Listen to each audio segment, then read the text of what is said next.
Hi, my name is Tammy Allen, and I am here today with Beth Stubbing. She is the Director of Development for the Gwinnett Habitat for Humanity, and they are celebrating 20 years of building homes. And we are here with Beth and also Dora, who is one of the homeowners since 1996, and also Marquis Hunter. And I would like to introduce them to you as well as Beth. We are going to be celebrating this 20-year anniversary with an event at their first community build on August the 30th, and that will be in Tucker at 21 Pounds Drive. And I'm going to let Beth tell you all about that as well as speak to Dora. All right. Thanks, Tammy. I really want to let Dora have center stage, but I do want to note that our event on August 30th is really to celebrate all the volunteers and sponsors that have helped make all of our home builds possible. And I guess on that note, Dora, maybe you can share with us some of the memories you have of the volunteers that came out. Was it a company or a church that built your house? Habitat. Okay. Do you know who the sponsor was? A church and church and AT&T. AT&T. Okay. Yes. Well, let me hold on a second. So, do you remember any of the volunteers speaking with you and sharing their stories with you, and you talked to them when they were out on the build? No, everybody was real nice. Everybody was working hard. It is hard work, isn't it? Yes. And you had to work too for your home, didn't you? Every Saturday. For a long time. Yeah, until it was finished. We never missed one Saturday. Excellent. We was there and he was sitting in the yard. Great. And you have an extraordinary story that I'd like to share with the people watching. Dora took Marquis in from the hospital from Scottish Rite when he was 7 years old, and he's had a lot of health problems, right? Yes. Such as? He had, okay, you want me to start from the beginning? Okay. The highlights. Okay.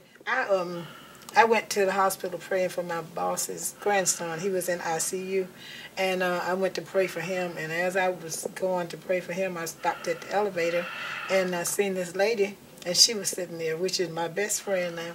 And she was sitting there, and she was so sad. And I began to start talking to her and asking her, you know, did she have anyone in there? And she told me her son was up on the 4th floor, and he was in a coma. And she asked, and so she said they didn't think he was going to live. And then I asked, I said, well, can I come and pray for him after that I go and pray for my boss's grandson? And she said yes, and then I had to end up, and I went to pray for him and came to pray for her son. And when I went to pray for her son, she began to tell me that there's a little boy right across the hallway. Would you please pray for him? He's in a coma, and nobody's coming to see him. And he don't have anybody. Would you please pray for him too? And I began to start praying for him. He was like 7 years old. And I began to start praying for him. And then as I started praying for him, I would come like every day and, you know, like sometime skip a day. And he was in a coma like for 5 months. And as I went there, he would always be, you know, there. And so then it ended up one day, I had went there. Well, the Lord sent me there this particular day. And when he sent me there, he told me, don't come home, come to the hospital. And so when I went there, this lady that had introduced me to him, she was in the hallway, and she began to start saying, Miss Bailey, we've been trying to find you. You know, we tried to find you. You wasn't at home. You wasn't at work. And so they come to get Marquis to take him to a nursing home, which was 7 years old, and said, we didn't want to take him. Said, can you do something? Because he responds to you, and, you know, and more than you do anyone else. And would you please come, you know, and see what you can do? And the nurse and the doctors, they all had gotten together, and they said, well, can you be a foster parent? That I didn't know anything about. Then we started working on the house, and it was some beautiful builders. Everybody was so sweet, and I mean, I had gotten to meet all the people from Habitat, Lynn and her husband, and all of them. And they were so sweet. And then after we did that, then we moved in on June, I believe it was 15th, and then we moved in, and then the Lord blessed, and we had gotten the house, and it was a blessing. A Habitat house is beautiful. People don't know how to appreciate them, but that's a blessing from God. And you know, and like I think about it, you know how it really is, and I think about how hadn't God given him to me, I wouldn't know what it means. You know, that was a blessing, and I tell people, God blessed me with a big fat bouncing baby boy. is there something that's happened in the last 11 years that you didn't expect? A blessing that you didn't expect to get from this work that has been a surprise to you?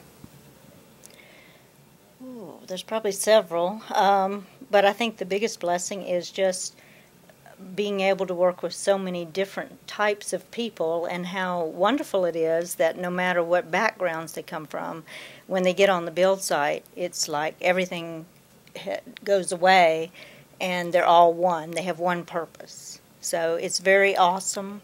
You have unskilled people, you have skilled people, you have some people who've never held a paintbrush, which you think everybody should have done that, but they all come together and they all help each other, and they make sure that everybody has a good experience, and we get a lot of positive feedback after the experience.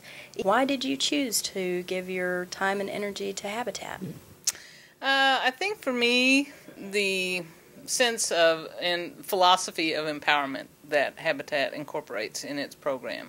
That it's not a charity program, it's not a handout program. It's a program that endeavors as a ministry to lift people up and to provide support to them, to allow them an opportunity to create a better life for themselves. We're not doing it for them, they're doing it for themselves, but we're trying to provide a framework for that to happen and support their efforts. So I think that is what appeals to me most about Habitat. So.